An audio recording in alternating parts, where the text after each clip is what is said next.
हमारे यहाँ ये मसला बन गया है कि हम हर एक से डर रहे हैं, हर एक से, बरादरी से, कबीले से, दामाद से, बहू से, फलाने से, फलाने से। मैंने देखा बड़े बड़े लोग डरते हैं। आप अगर नाराज ना हो तो बाज़ वालिदैन हैं जो औलाद से डरते हैं। हाँ हाँ, मैंने कुछ ऐसे दुनियादार पीर देखे हैं जो मुरीदों से डरते हैं।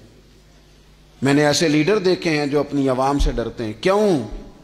इसलिए कि मेरे नबी पाक अलैहिस्सलाम ने फरमाया जो रब से ना डरे फिर वो सब से डरता है, और फरमाया जो रब से डर जाए अल्लाह मखलूक का खौफ उसके दिल से निकाल दिया करता है। ये रब से नहीं डरा तो ये सब से डरा है। अगर रब से डरता तो किसी से ना डरता। और हुजूर फरमाते हैं दो खौफ अल्लाह जमा नहीं करेगा। तुम अगर बेखौफ जिंदगी गुजारना चाहते हो ना दुनिया में, तो एक खौफ पैदा कर लो, वो रब का खौफ है, बेखौफ हो जाओगे।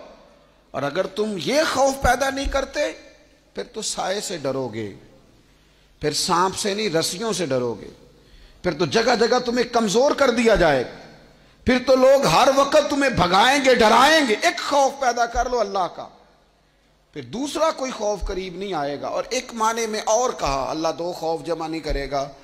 हुजूर फरमाते हैं तो दुनिया में रब से डर जाना, रब तुझे आखिरत में नहीं डराएगा। वो जो अल्लाह के वलियों के बारे में कहा ला खौफुन अलैहिम वला हुम यहज़नून, क्या माना है? दुनिया में उन्हें सिर्फ अल्लाह का खौफ था, बाकी किसी का खौफ नहीं था। हुजूर फरमाते हैं तो दुनिया में रब से डर जा, कयामत में तुझे नहीं डराएगा।